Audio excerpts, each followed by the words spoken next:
8 reasons you need less than you think to retire. Folks, many of you know that a little over a year ago, I stopped retirement coaching. This is where I would sit down and talk to people about the transition from working to retirement, talked about a lot of issues. What are you retiring to? Relationship with your spouse, and could be their financial plans. I did not give them specific advice. I told them if I was playing those cards, had those assets, this is what would concern me. This is what I'd look into more. I was more of a sounding board, but over 300. So I'm basing this video on that, plus my experience and dozens of other interactions that I've had. So I'm trying to share that with you. So perhaps you can retire 1, 2, or 3 years earlier than you thought was possible. If we have not met, my name is Joe. I retired when I was 54. I'm currently 60 years old, the big 60. Loving it, no regrets at all. And I love making this channel, the content of this channel, because I like helping people. That's what I enjoyed during my job. Take a second here to hit like, to hit subscribe, and please leave a comment. I say this in about 1 out of 30 videos, so take time to do it right now. At the end, I'm going to attach a video from a national park here in the United States called Crater Lake. It's in Southern Oregon. I recently made a 2-week trip out to California and Oregon, driving around, a lot of things out there. So I like to attach those at the end. So let's get started. 8 things. Here's number 1. The 4% rule, which a lot of people follow, assumes you have a 50-50 portfolio of stocks and stocks and bonds. It assumes you have increased spending for 30 years based on inflation. So you have the 4%, you increase that by inflation every single year. Nobody spends money like that. Nobody, for me, I modeled it going down. I have, for the next 15 years of my retirement, I have go-go spending. I've added, some money in there. Say it's $1,500 a month, and that goes through age 75. And then I go into slow go spending from 75 to 80, and then I go down to base spending. So my actual spending goes down, okay? Now that's nominally. Inflation will move that up a little bit, but it's not a flat number. The expenses of just coming in with a higher number at 4% and then just having that go up and up, that has a huge impact 25, 30 years out. That of compounding inflation makes that number enormous. How many 85, 90-year-olds do you know that are spending the same amount as the day they retired? It's virtually zero. And if you have an example, it's 1 out of 1,000 people. That is just a huge, I think, mistake to take the 4% rule, which is really a 4% rule of thumb, not to base your retirement planning off that, but it's a rule of thumb just to say, am I in the ballpark?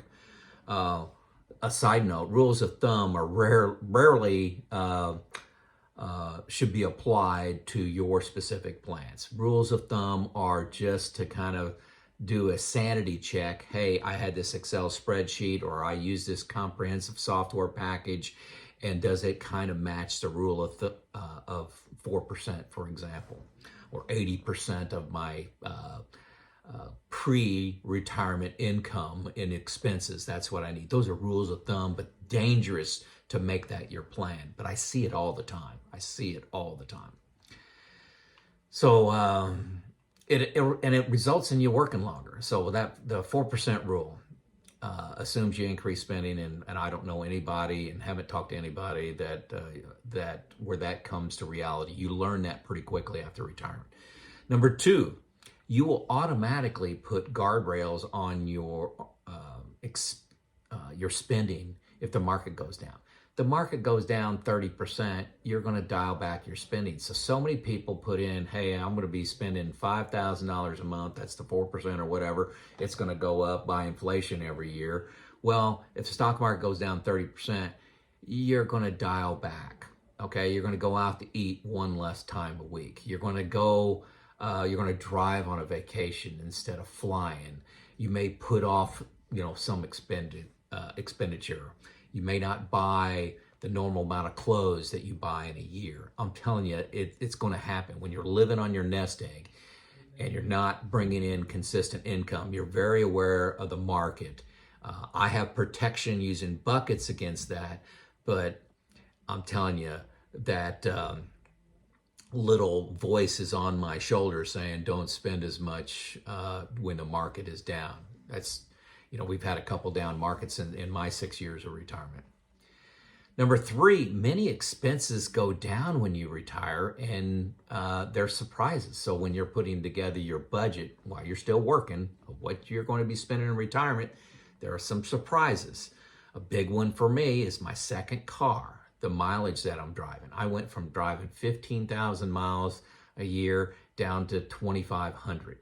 Well, gasoline, tires, auto insurance, everything goes, oil changes, all those things dramatically go down. That's probably $3,500, $4,000 a year it's spending that was a surprise to me. An embarrassing one, that's why I list it first. We cook a lot at home. I like to cook. We got more time to cook at home. We cut the cable. We're paying $200 a month for cable. Counting streaming, we're paying, and Wi-Fi, we're paying about $90. I shop sales. Just the other day, I got ribeye steaks. I had to buy a whole ribeye, and these were like, I don't know, what were they, $80 each, a whole ribeye, and had them cut into 1¼ inch steaks, $4.99 a pound. $4.99 a pound. You heard that right. We've had some already. I bought 3 of them, 3 whole ribeyes. So I can shop sales, where when I was working, I was rushed, couldn't do that.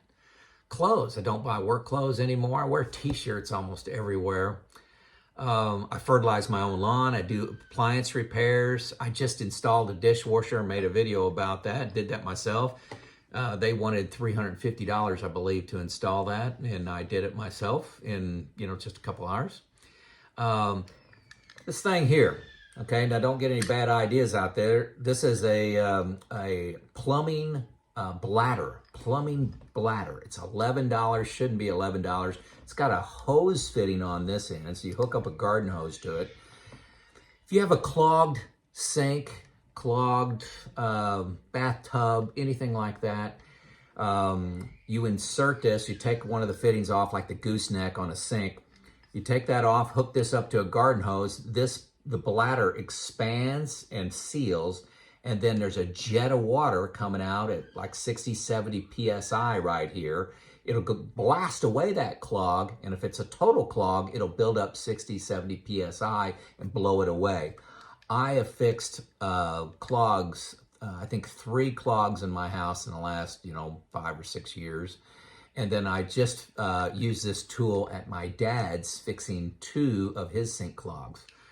My neighbors, I promise you, they spent $300 on a clogged sink. They're working. They got all kinds of stuff going on. Sink doesn't work.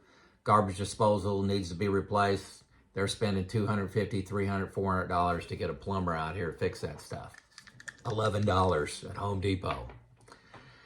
Bladder. It's called a plumber's bladder or something like that. Comparison shopping for auto and home insurance. You could save several $100s doing that because you got time. Auto insurance and homeowners insurance. I canceled my life insurance. I wasn't expecting to do that, so that's a monthly charge. I think I was paying $200 a month for life insurance. Got rid of that. I'm no longer saving for retirement. So, if I was saving 20% retired for retirement, not doing any of that. So expenses go way down. I'll talk a little bit more about my budget, my actual versus my budget here at the right end, at the very end, sorry. Number 4, you will mature into buying less stuff in the hopes of making you happy. Big deal, folks. When you're working, I think it's natural to say, hey, I want to buy this or buy that to, get some recognition for yourself, a toy, maybe it's a motorcycle, maybe it's a boat, or, whatever it is. As a result of you working, you want some sort of trophy for that. Well, that goes away in retirement. You understand that a lot of things don't buy you happiness long term. I go years without buying stuff for myself. I mean, literally years. I just don't get excited about it anymore. Don't get excited about toys. My car is probably my best example. I drive a 2012 Toyota Sienna. Number 5 reason why you may spend a lot less in retirement than you think. The Affordable Care Act may dramatically lower your health insurance premiums you're expecting to pay. I know a guy that's retired, has a nice nest egg, but he's poor on paper to the government, and he's only paying like $170 a month for him and his wife to have health insurance. And if you have $2,000 a month in there as your estimate based on COBRA, you may be shocked at what your health insurance is. Do your homework before you retire on health insurance. So many people go far cheaper than what they estimated, and then they say, I could retire last year. Number 6, don't be so pessimistic with returns. This was on a huge number of coaching sessions I had with people. They'll say, hey, I've been getting 10% on my investments the last 20, 30 years of savings, but now that I'm retired, I put in 5. Now valuations are high. Who knows what's going to happen? But 5 for your stock, 5% is a little low. Up that to 7. See what happens. And is that more realistic? If bad things happen, the market doesn't return what you thought it was going to return, you're going to dial back your expenses. You may get a part-time job. You may, delay some trips or something like that. But being afraid that of the skies falling and low returns, be realistic. Be realistic. And I think 4 and 5% return long term, like over 10-year periods of time out of the stock market, is pretty pessimistic. And I see that a lot. Number 7, overestimating inflation.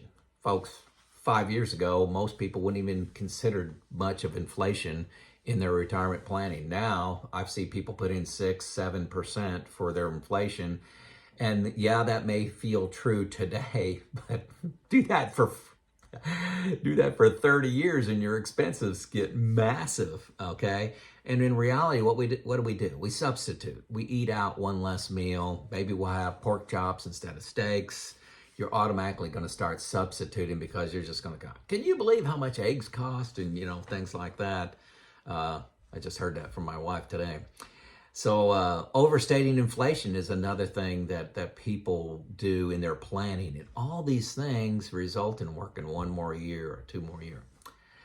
Number 8, and I put this one last on purpose, is getting paid for a part-time hobby. A lot of people, especially if you retire early like I did, you got a lot of time, you got a lot of energy, you want to make an impact, you want to be, give to society somehow. I'm making this YouTube channel. My intent when I retired was to do consulting on reliability and maintenance at plants. COVID changed my plans. So I started making YouTube, and, I'm making, I previously said this, $34,000 in the last 12 months from YouTube. Some people umpire, some people work at Costco 1 day a week. They like doing it. They get a discount and they get socialization. So, making, $10,000 a year can dramatically change what your retirement nest egg needs to be. So I added that one in. I know I put this video is on, you may need less than you think, but income comes to a lot of people. A lot of people in retirement are doing some kind of hobby where they get paid. Now, being an engineer, trained as an engineer, I crafted a budget before I retired, bottoms up. That means I didn't look at the current budget. I built it from zero. And I'm currently spending 80% of what that budget was 6 years ago, and with all this inflation that has happened. I'm spending 80% of the budget I created, bottoms up, 6 years of inflation, okay? So, yeah, I mean, I'm spending less than I thought on my base income, okay? So this is huge. Now, that inflated number, you may say, oh, well, that's a 20% reduction, but don't forget that 20% reduction is magnified each year times inflation.